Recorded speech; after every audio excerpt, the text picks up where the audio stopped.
when you say Rwanda, you hear violence, genocide, and everything. Yeah. But I know that it's starting to change because of the tourism, because of the gorillas. It's the third part of my documentary, which about humanity. This time is about the possibility of inhumanity.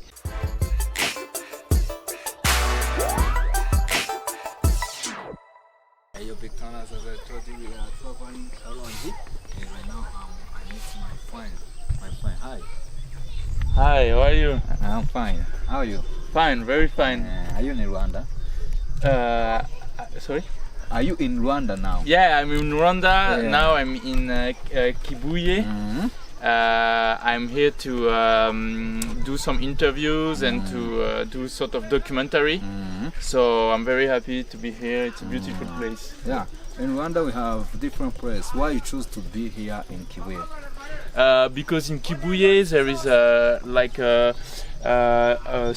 a big history with the genocide, and I wanted to know more about what happened here, about the memorial sites, and also to have some testimonies about what happened here. Yeah.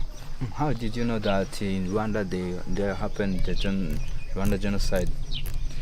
Because in France, we know a bit about what happened, because we also know that France is implicated in the genocide, and so we know some things, but we don't have the more information about it. Yes. And I have to discover all the information. Exactly, yes. And I wanted to know more, to see people, the face of the people. Yeah. So when you understand Rwanda in your country, in France, how you understand that country? For us, when you hear Rwanda, it's still for us a dangerous place, because we have the point of view of of what happened about the genocide, about the violence. So when you say Rwanda, you hear violence, genocide, and everything. But I know that it's starting to change because of the tourism, because of the gorillas, and we know people start to know that it's being a modern and developed country. Yeah. Why you chose to come in Rwanda? Because of the genocide, because of the history, and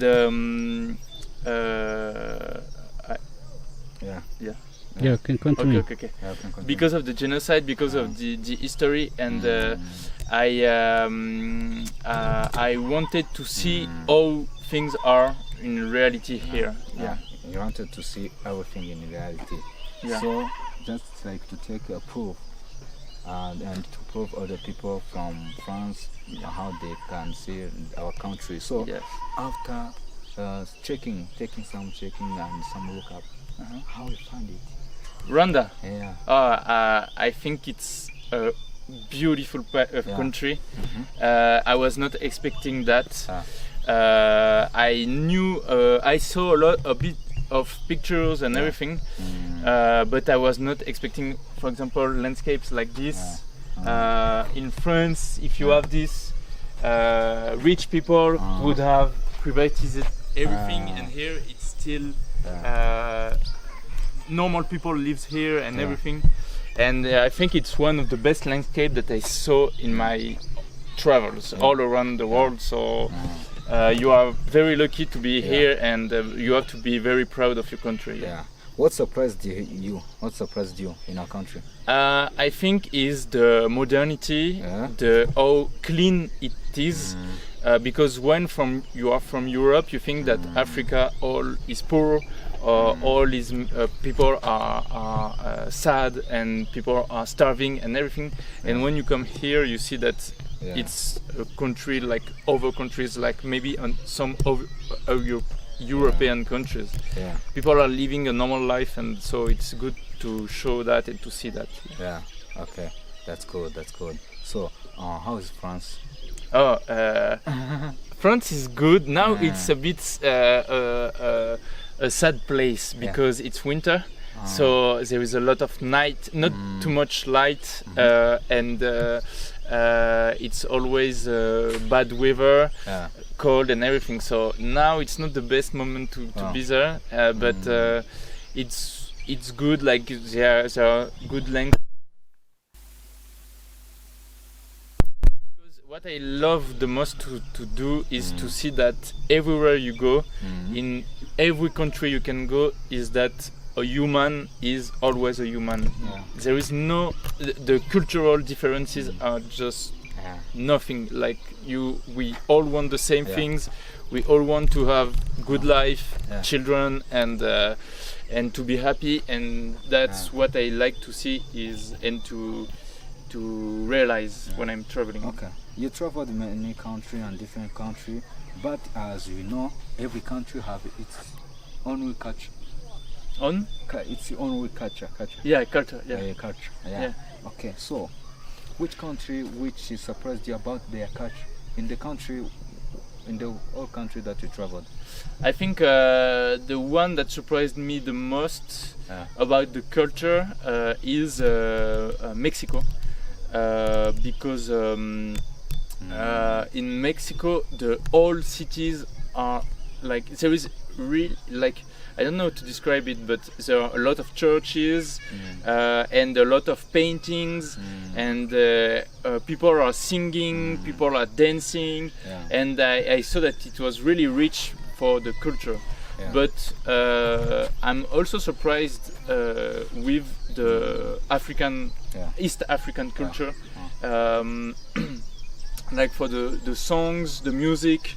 The dance and the capacity to welcome people, it's something that I really liked here. Okay, what's the secret behind all those people that we see who like to travel? Because I see you are here traveling, but you are going with your camera, but you don't know the secret about it. How you can on that life. I can go on that life. Like, what's the profit? What's the profit you gained in that career of traveling? The profit I think is not with money. You don't have it's not about money, because I only lose money when I do that. And for example, when I earn money, I don't save it to buy a house or something. It's my choice and my sacrifice. I prefer to travel, and the profit is not about money, but I think it's about something more important, which is to be wise. You know, a wiseness. I don't know if you can say that, but it's about to discover, to explore, and to know more about yourself and the world, and so to know more what is good for you and what is good for the others. And so this is so rich, and for me it is more than simple material money. So are you married or single? Are you married, single, or what about your marital status? So actually I'm not married. I was with a girlfriend for like 4 years, and I was thinking that I was going to marry her, but we choose to take some distance, but we are still talking and everything, and so it's also my first travel alone. Before I was with her when I was traveling, and so it's also a good thing, because I can know more about myself and know that I can do it by myself. So where that your girlfriend live? In France too, in Paris. We live in Paris. Okay. You traveled in different country, and now you are single. All the countries that you traveled, when they tell you to choose the one country where you can find a wife, which country you can choose? For find a wife? Oh, I don't know. To find some, like one girl to be a wife. I think Africa could be good country. Because I like not Africa, not a country, it's a continent. But I like in East Africa, I like the girls. Some are really beautiful, and also I think Central America, Latinas are very very good. Yeah. So. I don't know. I would say maybe I think Mexico. I would take away from her. Maybe you like Mexico. yeah. I like it. Yeah. Maybe you like Mexico. You told us the country where you found it it's different from the other country that you traveled. Yes. Maybe you like Mexico. Yeah. And it's the country that you wish to get away from. Yeah. But if someone asks you. You Dimitri, maybe I can ask you. You travel different country, but I need you to stay in only one country for the whole of your life. Yeah. Which country you can choose? Oh, except France, or I can choose France. Maybe except France. Okay. Because it would be France because I have all my friends, my old friends, and everything. But except France. I think it would be Mexico, because of the beers, because of the girls, because of the weather, because of I feel good there, and I think it would be this country. Yeah. If it's possible, can you tell me the other way or the other difference of Mexico and the other country? The difference. Yeah. I think that Mexico is so big that you can find different landscapes, also different cultures, and so this is kind of different from other more small countries. Also, what is different is the mix between the modernity, because when you are in the capital Mexico, it's like a modern city, and when you are sometimes in the countryside, it looks people are living like in the old times, like in the indigenous Indians, and so this contrast is very interesting. Yeah. Let's back to Rwanda, where you are now. Right now you are in Rwanda. You are in Rwanda.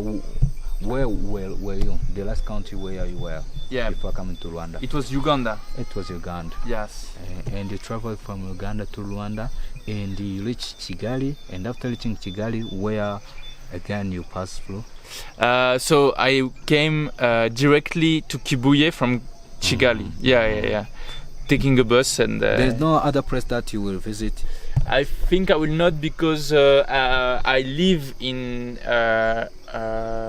maybe 5 days, and so I take my plane to go back to France. So I prefer to stay here, to not lose so much time in the transport, and to do my interviews. It's a good place to rest, good landscape, and also with the history that the importance of history here.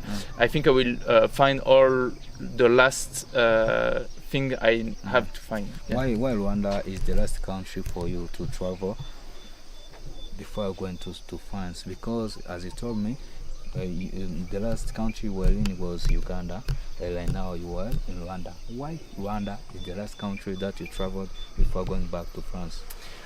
Because it's the schedule I had because of my documentary. My documentary that I'm doing now is about the concept of humanity. And so I started in Kenya, in Nairobi, because in Nairobi there is the Rift Valley, and it's a valley where the first fossils of hominids were found. So I started here to know more about the origins of humanity and what are the specificities. After I came to Uganda, because there are a lot of national parks, a lot of animals like chimps, lions, and everything. So I could see them, visit, and also interview veterinarians and researchers. So Uganda was more about the difference and the similarities between animals and humans. And now it's the third part of my documentary, which about humanity. This time is about the possibility of inhumanity, of the possibility of the crimes against humanity. And so to know how humans, people like you, people like me, can do such terrible things to other humans.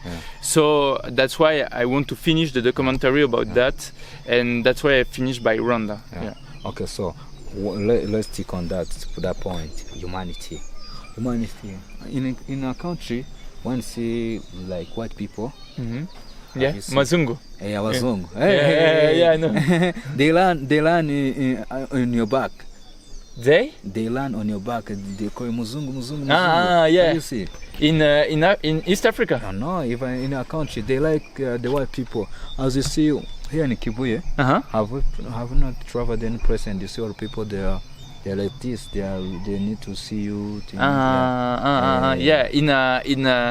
When as a white people here, as white people, they are looking like they are surprised.